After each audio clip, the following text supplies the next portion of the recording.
प्यारे भक्तों, रसपान करेंगे शनिवार काली माता जी की व्रत कथा। प्रेम से बोलिए जय माता दी। प्यारे भक्तों, आज सुनिए शनिवार काली माता की व्रत कथा। हिंदू धर्म में माँ काली का प्रमुख स्थान है। काली का अर्थ है समय और काल। ऐसा माना जाता है कि इनकी उत्पत्ति समय और काल पापियों के नाश के लिए हुई थी। समय और काल से कोई भी नहीं बच सकता, ये सभी को निगल जाता है। माता पार्वती ने यह भयानक रूप पापियों के विनाश के लिए धारण किया था। माँ काली पापियों के लिए विनाश है और अपने भक्तों के लिए प्रेम से भरी हुई है। जो भी प्राणी सच्चे मन से माँ की भक्ति करता है और इस कथा को सुनता है, माँ उसे मनवांछित फल देती है। माँ की कथा एक समय दारुक नाम के पापी असुर ने ब्रह्मा जी की तपस्या करके उन्हें प्रसन्न कर लिया। ब्रह्मा जी से पाए वरदान के कारण दारुक अत्यंत बलशाली हो गया। वह देवताओं और ब्राह्मणों को परेशान करने लगा। वह उन पर अत्याचार करने लगा। धार्मिक अनुष्ठान यज्ञ बंद करवा दिए और स्वर्ग लोक को चला गया। सभी देवता विचलित होकर ब्रह्मा जी और विष्णु जी के पास सहायता मांगने के लिए गए। ब्रह्मा जी ने बताया कि दारुक का नाश सिर्फ स्त्री के हाथ से हो सकता है। सभी बड़े देवता भी उससे युद्ध में हार चुके थे। अंत में यह निश्चय किया गया कि दारुक का वध भगवान शिव की पत्नी माता पार्वती करेगी। भगवान शिव ने अपना तीसरा नेत्र खोलकर भयानक और प्रचंड महाकाली को जन्म दिया। उनका शरीर काले रंग का था और माँ काली के माथे पर तीसरा नेत्र और चंद्र रेखा थी। उनके हाथों में त्रिशूल और कई प्रकार के अस्त्र शस्त्र थे। महाकाली के प्रचंड रूप को देखकर सभी देवता थर थर कांपने लगे और वहां से भागने लगे। युद्ध में दारुक महाकाली से पराजित हुआ और इस तरह उस दुष्ट का अंत हुआ। महाकाली के भयानक रूप से चारों तरफ अग्नि की भयानक लपटें उत्पन्न हो गई। महाकाली के क्रोध को सिर्फ भगवान शिव ही रोक सकते थे, इसलिए उन्होंने एक बालक का अवतार लिया। भगवान शिव शमशान पहुंचे और वहां बालक के रूप में लेटकर रोने लगे। छोटे बालक को देखकर महाकाली का क्रोध शांत हो गया। उनके हृदय में ममता भावना जागृत हो गई। उन्होंने शिव रूपी उस छोटे बालक को उठा लिया और अपने स्तनों से दूध पिलाने लगी। इस प्रकार से शिव जी ने उनके क्रोध को पी लिया। इस प्रकार महाकाली का भयानक और प्रचंड क्रोध शांत हुआ। उसके बाद महाकाली मूर्छित हो गई। उन्हें होश में लाने के लिए भगवान शिव ने तांडव नृत्य किया। होश में आने पर वह पुनः माता पार्वती के रूप में आ चुकी थी। माता पार्वती भगवान शिव का नृत्य देखकर नृत्य करने लगी, जिसके कारण उन्हें योगिनी के नाम से भी पुकारा जाता है। और इसके अलावा महाकाली ने महिषासुर, चंडमुंड, रक्तबीज, शुभ निशुंभ जैसे राक्षसों का वध किया। 10 महाविद्याओं में से महाकाली प्रथम महाविद्या है। प्रेम से बोलिए महाकाली जी की जय। एक बार दैत्यों की शक्ति बहुत अधिक बढ़ गई। उन्होंने देवराज इंद्र का सिंहासन छीनकर सभी देवताओं को स्वर्ग से निकाल वहां अधिकार कर लिया। इन दैत्यों के राजा शुभ और निशुभ नामक 2 भाई थे। महिषासुर, रक्तबीज, चंड, मुंड व धूम्रलोचन जैसे दर्जनों सेना नायक और करोड़ों दैत्य की सुसज्जित सेना उनके पास थी। पराजित देवताओं द्वारा प्रार्थना किए जाने पर आदिशक्ति भगवती भवानी ने दुर्गा के रूप में अवतरित होकर उन दैत्यों का संहार किया था। इस युद्ध के मध्य ही देवी दुर्गा ने अपनी सहायता के लिए अपने ललाट से एक अत्यंत शक्तिशाली और विकराल देवी को प्रकट किया। काली कालिका, चामुंडा, महाकाली आदि। इसी देवी के अनंत नामों में से कुछ नाम हैं। मातेश्वरी दुर्गा के अवतार धारण और उनके द्वारा शुभ निशुभ की संपूर्ण सेना के विनाश की कथा काफी लंबी है। जब भगवती भवानी दुर्गा ने शुभ निशुंभ के सेनापति धूम्रलोचन को सेना सहित यमपुरी पहुंचा दिया, तो दैत्यराज शुभ ने चंड मुंड को आदेश दिया कि वो देवी को पकड़कर उसके पास लाए। आज्ञा पाते ही दैत्यों ने जगदम्बा दुर्गा को चारों ओर से घेर लिया और उन्हें पकड़ने मारने की चेष्टा करने लगे। यह देख देवी को बहुत क्रोध आया। क्रोध के कारण उनका मुखमंडल काला पड़ गया, भवें वक्र हो उठी। उसी समय उनकी भौं के मध्यवर्ती भाग और ललाट से विकराल मुख वाली काली नामक देवी प्रकट हुई। अत्यंत भयंकर और शक्तिशाली होने के बावजूद काली मां का शरीर अत्यंत कृशकाय था। उनके शरीर में नाम मात्र का मांस था, केवल अस्थि पंजर नजर आता था, जिससे वे अत्यंत भयावह दिखाई पड़ रही थी। काली, कालिका, महाकाली, चामुंडा और चामुंडा आदि नामों से विख्यात चार भुजा वाली यह देवी अपने हाथों में तलवार, पास और विचित्र खड्ग धारण किए हुए थी। वह चीते की चमड़े की साड़ी पहने नर मुंडों की माला से अलंकृत थी। भवानी दुर्गा के मस्तक से प्रकट होने के बावजूद काली मां का स्वरूप अत्यंत विकराल था। वे काफी लंबी पतली थी और किसी भी वाहन पर सवार नहीं थी। उनका मुखमंडल बहुत अधिक बड़ा था। उनकी लंबी जीभ काफी बाहर तक निकली हुई थी। उनकी आंखें अंगारों की तरह दहक रही थी और अपनी भीषण गर्जना से पृथ्वी आकाश को कपा रही थी। अपनी घोर गर्जना से सभी दिशाओं को गुजाते हुए मातेश्वरी काली बड़े वेग से दैत्यों की सेना पर टूट पड़ी और उनका भक्षण करने लगी। वे पार्श रक्षकों, अंकुशधारी, महावतों, योद्धाओं तथा अनेक हाथियों को एक ही हाथ में पकड़कर अपने मुख का ग्रास बना रही थी। किसी को बालों से पकड़ लेती, किसी का गला दबोच लेती, किसी को पैरों से कुचल डालती और किसी को छाती के धक्के से गिराकर मार देती। वे असुरों के फेंके हुए बड़े बड़े अस्त्र शस्त्र मुंह से पकड़ लेती और रोष में भरकर उनको दांतों से चकनाचूर कर डालती। काली द्वारा अनेक दैत्य तलवार के घाट उतर गए, अनेक खटवांग से पीटे गए और कितने ही असुर दांतों के अग्रभाग से कुचले जाकर मृत्यु को प्राप्त हुए। इस प्रकार देवी ने असुरों की उस समस्त सेना को क्षण भर में ही धराशायी कर दिया।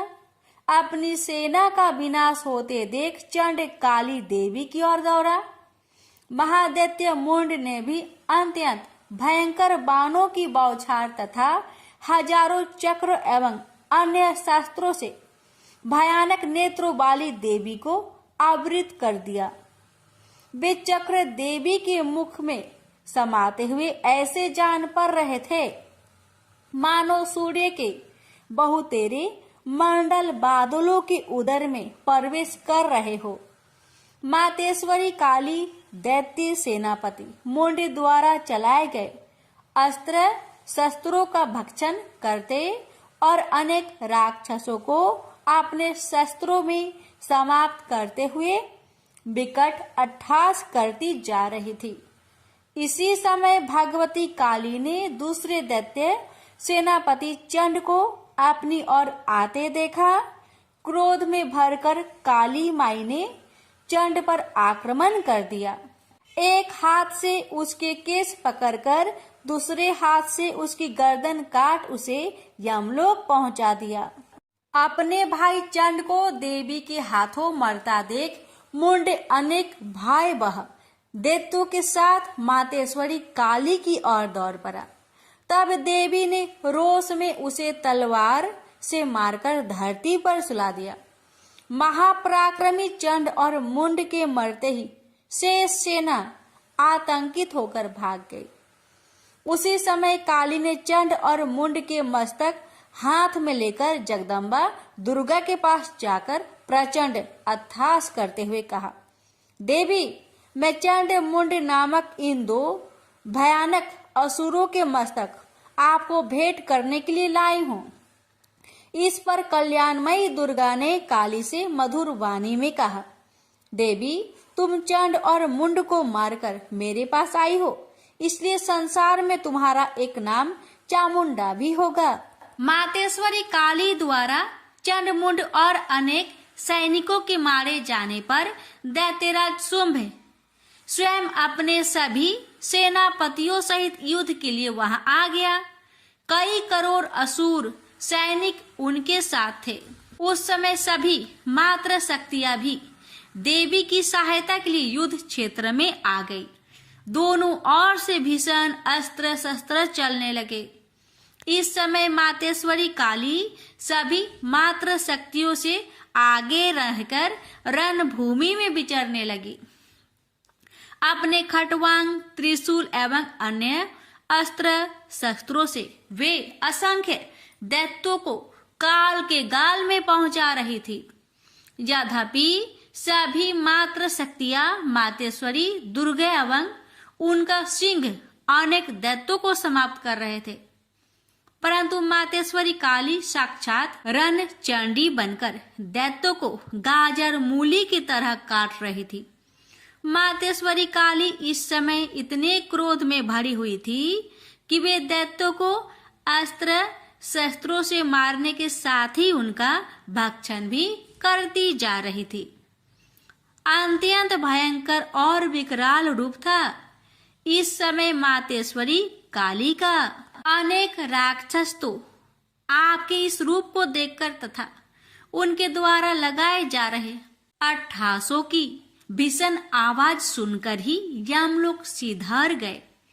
मातेश्वरी काली का अवतरण मात्र इन दैत्यों को मारने के लिए ही नहीं हुआ था, उनका इससे भी अधिक महान कार्य था।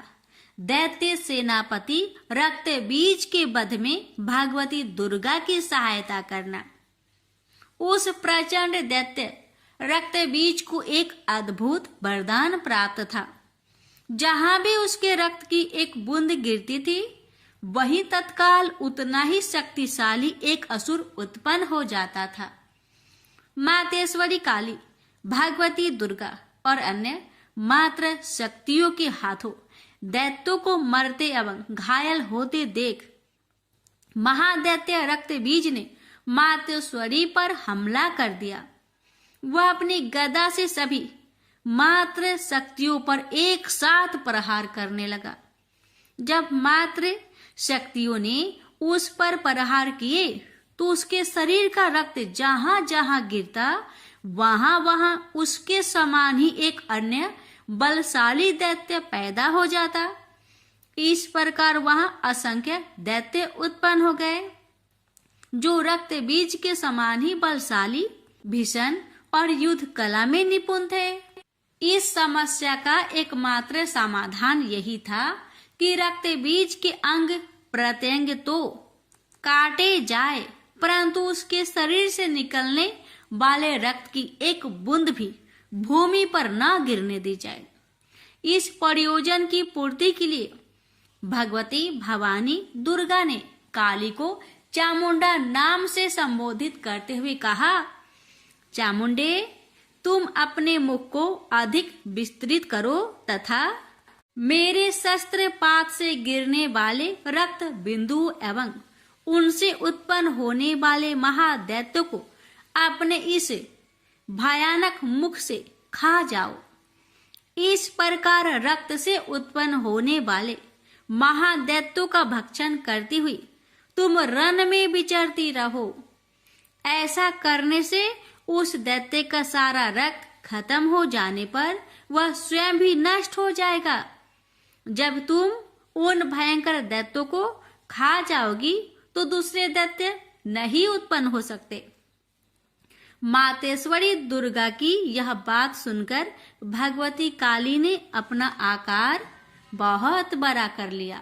इस प्रकार उन्होंने रक्त बीज के, रुधिर के पान और दैत्यों के भक्षण हेतु महाकाली का विकराल रूप धारण कर लिया।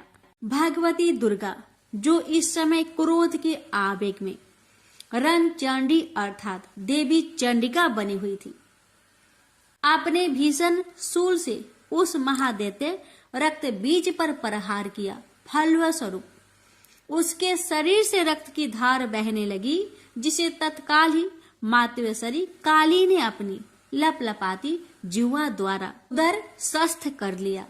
भगवती भवानी ने रक्त बीज पर प्रहार जारी रखी।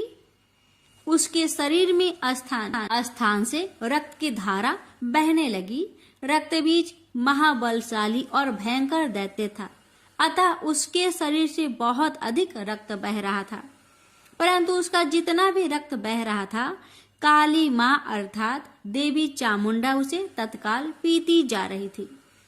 इस रक्त को पीते समय रुधिर से काली के मुख में जो महादैत्य उत्पन्न हुए, उन्हें भी वे उदरस्त करती चली गई। इस प्रकार भगवती दुर्गा रक्त बीज पर प्रहार करती रही और मातेश्वरी काली उस रुधिर का पान करती रही। इस समय रक्त बीज के रक्त और उनसे उत्पन्न असंख्य दैत्यों को भक्षण करने के लिए भगवती काली ने अपने मुख का आकार अत्यंत विस्तृत कर लिया था। उन्होंने संपूर्ण रणभूमि में अपनी जिह्वा को फैला दिया था। रक्त बीज तथा अन्य सभी असुरों को मारने के पश्चात मातेश्वरी काली सभी मात्र शक्तियों सहित भगवती दुर्गा में लीन हो गई। शास्त्रों में मातेश्वरी काली के इस स्वरूप को चामुंडा कहा गया है, जबकि जन सामान्य उन्हें मातेश्वरी काली, काली माई अथवा महाकाली ही कहता है। माँ काली के अधिकांश आराधक, उपासक और तंत्र साधक मातेश्वरी के इस रूप की पूजा, आराधना और उपासना करते हैं। वैसे भगवती काली का यह रुद्र रूप दुष्टों और असुरों के लिए ही विकराल है, भक्तों के लिए तो आप दया का सागर है। वे कल भी ममतामयी मातेश्वरी थी, आज भी है और जब तक यह सृष्टि है तब तक रहेगी। प्रेम से बोलिए माँ काली की जय। हे माँ, आपकी कथा कहने वाले, सुनने वाले, हुक्कार भरने वाले सभी भक्तों पर अपनी कृपा सदा सर्वदा बनाए रखना। प्रेम से बोलिए काली मैया की जय। अब सुनिए काली मैया की आरती। अम्बे तू है जगदम्बे काली, जय दुर्गे खप्पर बाली, तेरे ही गुण गाए भारती। ओ मैया हम सब उतारे तेरी आरती, तेरे भक्त जनों पर भीड़ पड़ी है भारी माँ, दानव दल पर टूट पड़ो माँ करके सिंह सवारी। 100 सिंहों से बलशाली, अष्ट भुजाओ भाली, दुष्टों को पल में संहारती। ओ मैया हम सब उतारे तेरी आरती। अम्बे तू है जगदम्बे काली, जय दुर्गे खप्पर बाली, तेरे ही गुण गाए भारती। ओ मैया हम सब उतारे तेरी आरती। माँ बेटी का है इस जग में बड़ा ही निर्मल नाता, पूत कपूत सुने है पर ना माता सुनी कुमाता। सब पे करुणा दर्शाने वाली, अमृत बरसाने वाली, दुखियों के दुख रेने वारती। ओ मैया हम सब उतारे तेरी आरती। अम्बे तू है जगदम्बे काली, जय दुर्गे खप्पर वाली, तेरे ही गुण गाए भारती। ओ मैया हम सब उतारे तेरी आरती। नहीं मांगते धन और दौलत, ना चांदी ना सोना, हम तो मांगे माँ तेरी मन में एक छोटा सा कोना। सबकी बिगड़ी बनाने वाली, लाजे बचाने वाली, सतियों के सत्य को संवारती। ओ मैया हम सब उतारे तेरी आरती। अम्बे तू है जगदम्बे काली, जय दुर्गे खप्पर वाली, तेरे ही गुण गाए भारती। ओ मैया हम सब उतारे तेरी आरती। चरण शरण में खड़े तुम्हारी, ले पूजा की थाली, वरद हस्त सर पर रख दो माँ, संकट हरने वाली। माँ भर दो भक्ति रस प्याली, अष्ट भुजाओ बाली, भक्तों के कारज तू ही सारती। ओ मैया हम सब उतारे तेरी आरती। अम्बे तू है जगदम्बे काली, जय दुर्गे खप्पर वाली, तेरे ही गुण गाए भारती। ओ मैया हम सब उतारे तेरी आरती। प्रेम से बोलिए काली मैया की जय। जय शनिदेव। शनिदेव की पौराणिक जन्म कथा। भगवान शनिदेव की जन्म कथा हमें पुराणों में अलग अलग वर्णन के साथ मिलती है। शनिदेव का जन्म ज्येष्ठ माह के कृष्ण अमावस्या के दिन हुआ था। हालांकि कुछ ग्रंथों में शनिदेव का जन्म भाद्रपद मास की शनि अमावस्या को माना गया है। एक अन्य कथा अनुसार भगवान शनिदेव का जन्म ऋषि कश्यप के आविर्भाव तत्व यज्ञ से हुआ माना जाता है। लेकिन स्कंद पुराण के काशी खंड अनुसार शनि भगवान के पिता सूर्य और माता का नाम छाया है। उनकी माता को स्वर्णा भी कहते हैं। लेकिन इसके पीछे एक कहानी है। राजा दक्ष की कन्या संज्ञा का विवाह सूर्य देव के साथ हुआ। संज्ञा सूर्य देव के तेज से परेशान रहती थी, तो वह सूर्य देव की अग्नि को कम करने का सोचने लगी। दिन बीतते गए और संज्ञा ने वैवस्वत, मनु, यमराज और यमुना नामक तीनों संतानों को जन्म दिया। फिर संज्ञा ने निर्णय लिया कि वे तपस्या कर सूर्य देव के तेज को किसी भी तरह से कम करेगी। लेकिन बच्चों के पालन और सूर्य देव को इनकी भनक ना लगे, इसके लिए उन्होंने एक युवती निकाली। उन्होंने अपने तप से अपनी ही तरह की एक महिला को पैदा किया और उसका नाम स्वर्णा रखा। यह संज्ञा की छाया की तरह थी, इसलिए इसका नाम छाया हुआ। संज्ञा ने छाया से कहा कि अब से मेरे बच्चों को सूर्य देव की जिम्मेदारी तुम्हारी रहेगी, लेकिन यह राज सिर्फ मेरे और तुम्हारे बीच ही बना रहना चाहिए। यह कहकर संज्ञा वहां से चलकर पिता के घर पहुंची तो पिता ने कहा कि ये तुमने अच्छा नहीं किया, तुम पुनः अपने पति के पास जाओ। जब पिता ने शरण नहीं दी तो संज्ञा वन में चली गई और घोड़ी का रूप धारण करके तपस्या में लीन हो गई। उधर सूर्य देव को जरा भी आभास नहीं हुआ कि उनके साथ रहने वाली संज्ञा नहीं स्वर्णा है। स्वर्णा अपने नारी धर्म का पालन करती रही और छाया रूप होने के कारण उन्हें सूर्य देव के तेज से कोई परेशानी नहीं हुई। सूर्य देव और स्वर्णा के संयोग से भी मनु, शनिदेव और भद्रा 3 संतानें जन्म लिया। कहते हैं कि जब शनिदेव छाया के गर्भ में थे तो छाया ने भगवान शिव का कठोर तपस्या की थी। भूख, प्यास, धूप, गर्मी सहने के कारण उसका प्रभाव छाया के गर्भ में पल रही संतान यानी शनिदेव पर भी पड़ा। फिर जब शनिदेव का जन्म हुआ तो उनका रंग काला निकला। यह रंग देखकर सूर्य को लगा कि यह तो मेरा पुत्र नहीं हो सकता। उन्होंने छाया पर संदेह करते हुए उन्हें अपमानित किया। माँ के तप की शक्ति शनिदेव में भी आ गई।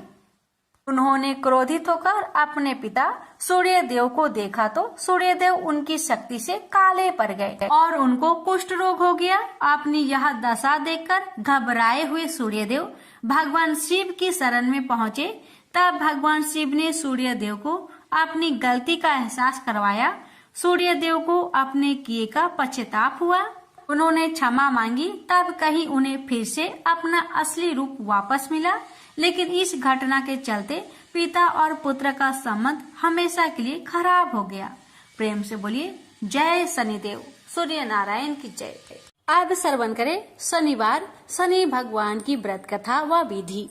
शनिवार का व्रत करने के लिए इस दिन सुबह उठकर स्नान कर ले।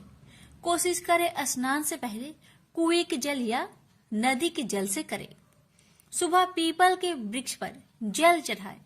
मंदिर में शनि देव की लोहे की मूर्ति को पंचामृत से स्नान कराए।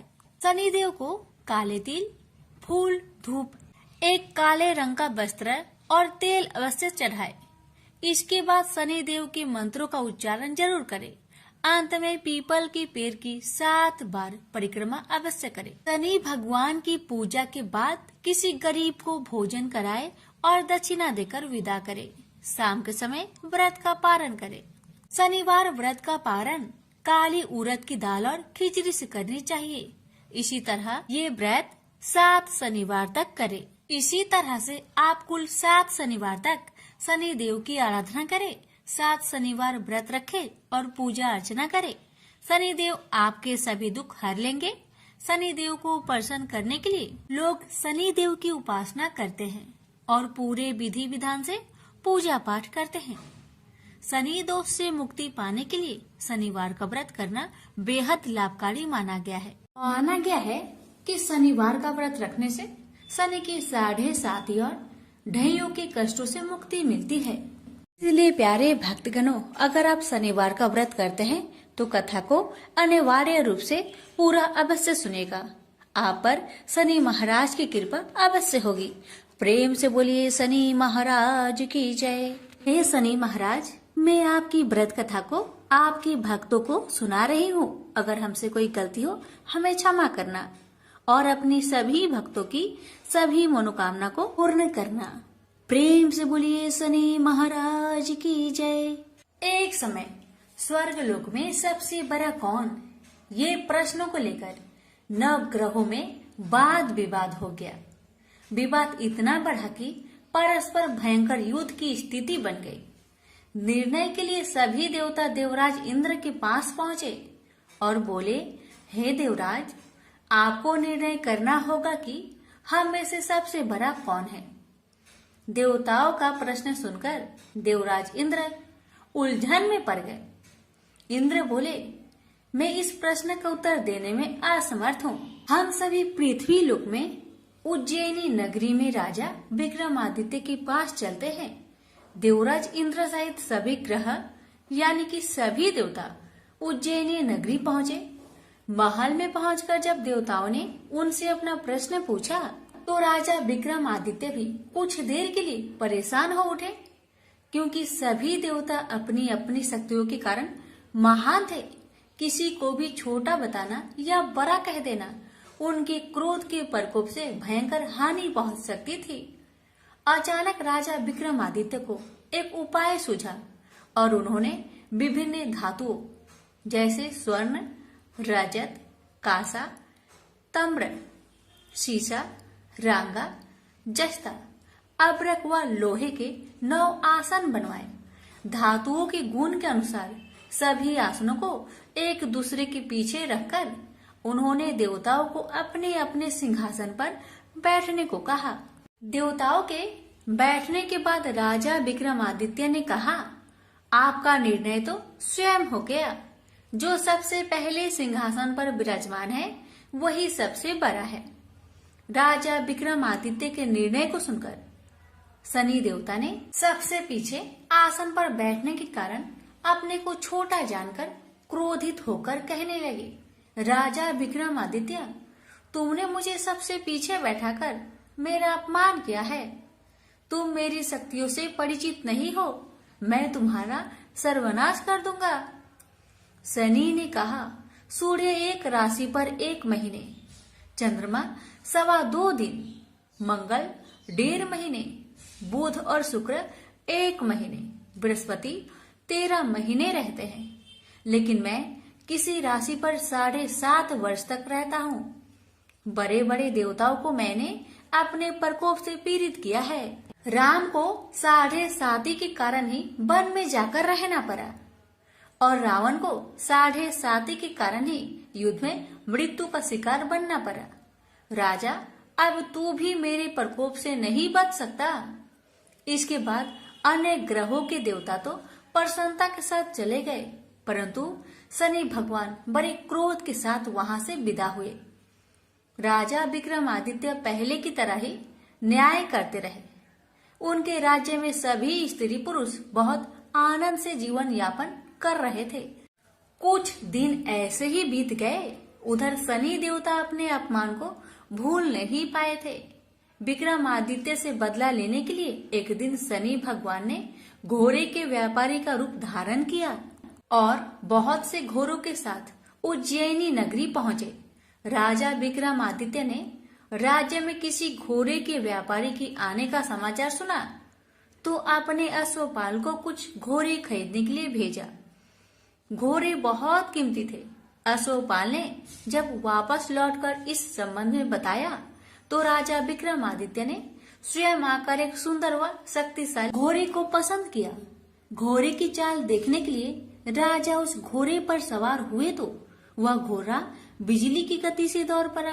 तेजी से दौड़ता घोड़ा राजा को दूर एक जंगल में ले गया और फिर राजा को वहां गिराकर जंगल में कहीं गायब हो गया।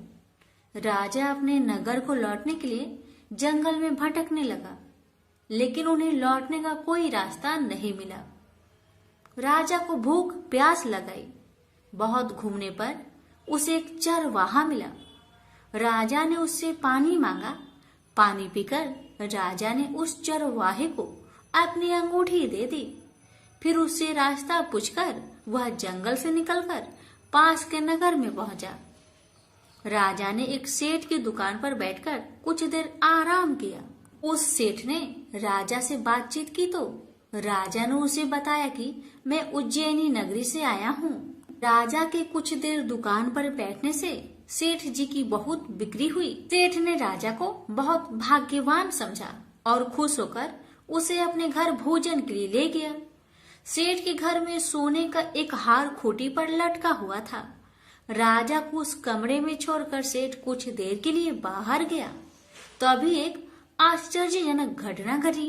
राजा को देखते ही देखते सोने के उस हार को खूंटी ने निकल गई।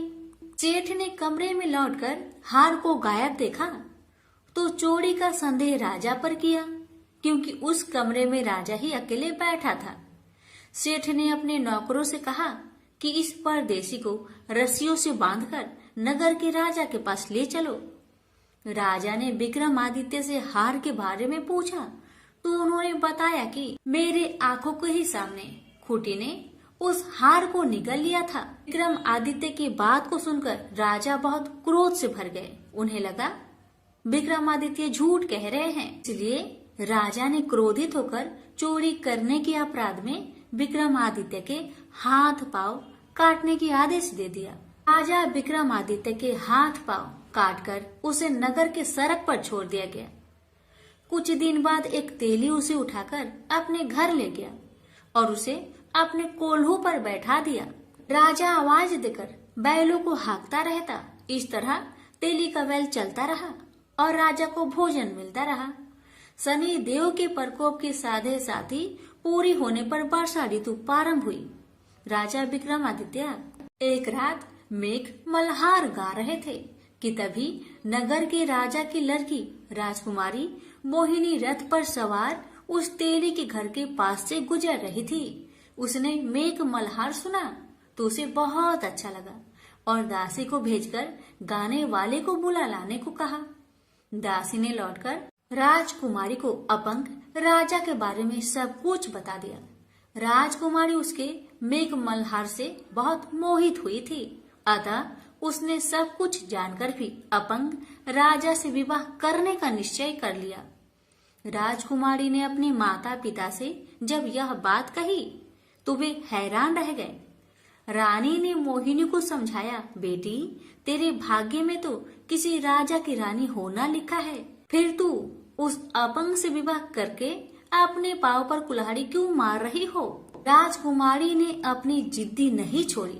अपनी जिद्दी पूरी करने के लिए उसने भोजन करना तक छोड़ दिया और प्राण त्याग देने का निश्चय कर लिया। आखिर राजा रानी को विवश होकर अपंग विक्रमादित्य से राजकुमारी का विवाह करना पड़ा। विवाह के बाद राजा विक्रमादित्य और राजकुमारी तेली के घर रहने लगे। उसी रात सपने में शनि भगवान ने राजा से कहा, राजा तुमने मेरा प्रकोप देख लिया, मैंने तुम्हें अपने अपमान का दंड दिया है। राजा ने शनि भगवान से हाथ जोड़कर क्षमा प्रार्थना की कि हे भगवान, आपने जितना दुख मुझे दिया अन्य किसी को ना देना। शनि भगवान ने कुछ सोचकर कहा, राजा मैं तुम्हारी प्रार्थना स्वीकार करता हूँ। जो कोई स्त्री पुरुष मेरा पूजा करेगा, शनिवार को व्रत करके मेरी व्रत कथा सुनेगा, उस पर मेरी अनुकंपा सदा बनी रहेगी। प्रातःकाल राजा विक्रमादित्य की नींद खुली तो उसने अपने हाथ पांव देखकर राजा को बहुत खुशी हुई। उसने मन ही मन शनि भगवान को प्रणाम किया। राजकुमारी भी राजा के हाथ पांव सही सलामत देखकर आश्चर्य में डूब गई।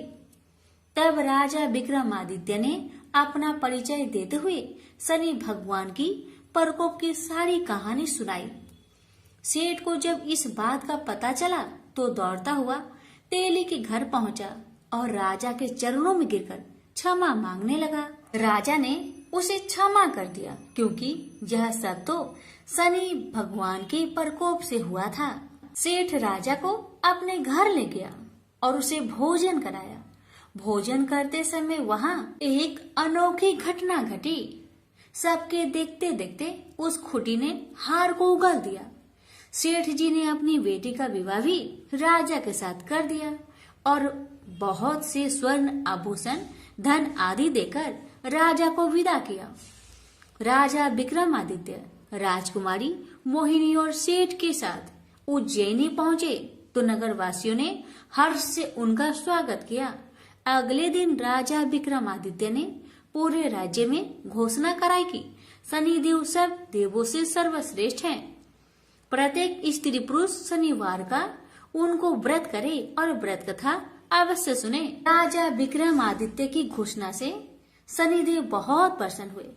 शनिवार का व्रत करने और व्रत कथा सुनने के कारण सभी लोगों की मनोकामनाएं शनिदेव की अनुकंपा से पूरी होने लगी। सभी लोग आनंद पूर्वक रहने लगे।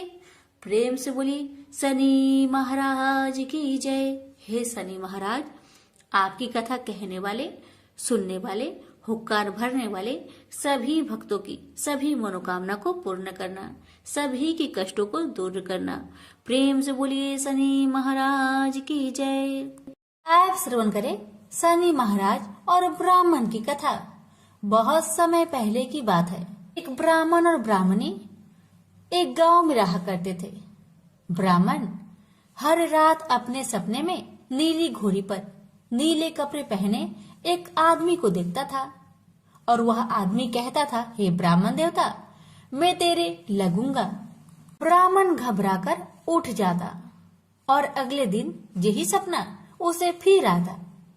यह सपना उसे रोज आने लगा। ब्राह्मण बहुत परेशान हो गया और चिंता के मारे दुबला होने लगा, सूखने लगा।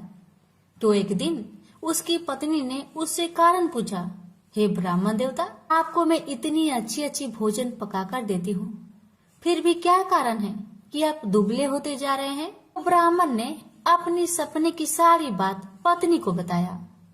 ब्राह्मणी बोली, मुझे लगता है अवश्य ही वो शनि महाराज होंगे। अब की बार जब वो आपको दिखे तो आप कह देना, लग जाओ, पर 1:15 से ज्यादा मत लगना। उस दिन फिर सपना आने पर ब्राह्मण ने कहा, लग जाओ, पर कितने समय के लिए लगोगे? शनि जी बोले, 7.5 वर्ष का लगूंगा। ब्राह्मण ने कहा, क्षमा करे शनि भगवान, इतना भारी तो मुझसे झेला नहीं जाएगा। तब शनि भगवान बोले, तो 5 वर्ष का लग जाता हूँ। ब्राह्मण ने मना किया तो शनि जी कहने लगे, 1:15 का तो लगूंगा ही, इतना तो कोढ़ी कलंकी भिखारी के भी लग जाता हूँ। तब ब्राह्मण ने कहा, ठीक है। ब्राह्मण को 1:15 की शनि की दशा लग गई। ब्राह्मण ने दिन से जाकर ब्राह्मणी से कहा, मेरे 1:15 शनि की दशा लग गई है, इसलिए मैं जंगल में जाकर यह समय वहीं पर बिताऊंगा। मेरे लिए खाने पीने का सामान एक पोटली में बांध दो, और हाँ, मेरे जाने के पीछे तुम किसी से झगड़ा मत करना। इस बात का खास ध्यान रखना, ज्यादातर घर में ही रहना और बच्चों का ध्यान रखना। इस सवा पहर के समय में कोई भी गाली दे तो चुपचाप सुन लेना, बहस मत करना। यह समझाकर ब्राह्मण जंगल में चले गए। जंगल में ब्राह्मण एक पीपल के पेड़ के नीचे बैठ गए और हनुमान जी का पाठ करने लगे। एक पहर बीत गया। ब्राह्मण ने सोचा बाकी बचा समय रास्ते में बीत जाएगी, इसलिए वहां से चल दिया। रास्ते में एक बाड़ी में मदिरे लगे थे। माली से एक मदिरा खरीदा, पोटली में बांधा और आगे को बढ़ा। आगे एक आदमी मिला जो असल में कोई और नहीं, भगवान शनि महाराज थे। ब्राह्मण से पूछा कि पोतली में क्या है? तब उसने कहा मदिरा है। तब शनि भगवान बोले दिखाओ। ब्राह्मण ने पोटली खोली, उसमें वह मदिरा राजकुमार का कटा हुआ खून से लथपथ सिर दिखाई दिया। तो शनि भगवान ब्राह्मण को राजा के पास ले गए और कहा कि इस ब्राह्मण ने राजकुमार की हत्या कर दी है, इसके पास पोटली में राजकुमार का सिर है। राजा ने कहा मैं यह नहीं देख सकता, इस ब्राह्मण को सूली पर चढ़ा दो। राजा के यहाँ हाहाकार मच गया। ब्राह्मण को सूली चढ़ाने से पहले पूछा गया कि तुम्हारी कोई आखिरी इच्छा हो तो बताओ। ब्राह्मण ने सोचा किसी तरह सवा पहर पूरा बस हो जाए। ब्राह्मण ने सोच समझकर कहा। उसने कहा कि वह रोज बालाजी का कथा सुनता है, मरने से पहले अंतिम बार बालाजी का कथा सुनना चाहता है। ब्राह्मण को कथा सुनाने का प्रबंध किया गया। कथा कहते कहते सवा पहर पूरा हो गया। शनि की दशा टलते ही राजकुमार शिकार खेल कर लौटा हुआ दिखाई दिया। राजकुमार को आता देखकर राजा बहुत खुश हुआ, लेकिन उसे निर्दोष ब्राह्मण की हत्या का दोष लगने का डर सताने लगा। उसने तुरंत घोड़सवार सैनिकों को ब्राह्मण को आदर सहित ले आने के लिए भेजा। ब्राह्मण राज दरबार में आया तो राजा ने क्षमा मांगी और पोटली दिखाने के लिए कहा। तो पोटली खोली तो उसमें मदिरा था। राजा ने इन सब के बारे में पूछा तो ब्राह्मण ने बताया मुझे सवा पहर की शनिचर की दशा लग गई थी, इस कारण यह सब तमाशा हुआ। राजा ने पूछा यह दशा कैसे टलती है? ब्राह्मण बोला राजा या सेठ के लगे तो काला हाथी या काला घोड़ा दान करे, गरीब के लगे तो पीपल की पूजा करे और बोले साचा शनिचर कहिए जाके पाओ सदा ही पढ़िए। अरे भगवान की कहानी सुने, तिल का तेल और काला उड़द दान करे, काले कुत्ते को तेल से चुपर कर रोटी खिलाए तो शनिचर की दशा उतर जाती है। राजा ने उसे मदिरा वापस दे दिया। घर आकर ब्राह्मण ने मदिरा काटा तो उसमें बीज की जगह हीरे मोती निकले। ब्राह्मणी ने पूछा यह कहाँ से लाए हैं? आप तो कह रहे थे कि शनिचर की दशा लगी है। ब्राह्मण ने कहा जब दशा लगी थी तो यह मदिरा राजकुमार का सिर बन गया था। जब शनि की दशा उतरी तो शनि भगवान निहाल कर गए। हे शनि देवता, जैसे ब्राह्मण के शनि की दशा लगी वैसे किसी का ना लगना। बोलिए प्रेम से शनि महाराज की जय। जय जय श्री शनि देव भक्तन हितकारी, सूरज के पुत्र प्रभु छाया महातारी, सूरज के पुत्र प्रभु छाया महातारी। जय जय श्री शनिदेव, जय जय श्री शनिदेव। श्याम अंक वक्र दृष्टि चतुर्भुजाधारी, नीलांबर धारनाथ गज की आसवारी। जय जय जय श्री शनिदेव, जय जय जय श्री शनिदेव। क्रीट मुकुटे शीस रजित दीपक है लीलाड़ी, मुक्तन की माला गले शोभित बलिहारी। जय जय श्री शनिदेव, जय जय जय श्री शनिदेव। मोदक मिष्टान पान चढ़त है सुपारी, लोहा तिल तेल उड़द महिषी अति प्यारी, लोहा तिल तेल उड़द महिषी अति प्यारी। जय जय श्री शनिदेव, जय जय श्री शनिदेव। देव दनुज ऋषि मुनि सुमरिन नर नारी, विश्वनाथ धरत ध्यान शरण है तुम्हारी, विश्वनाथ धरत ध्यान शरण है तुम्हारी। जय जय श्री शनिदेव, जय जय श्री शनिदेव। प्रेम से बोलिए शनि भगवान की जय।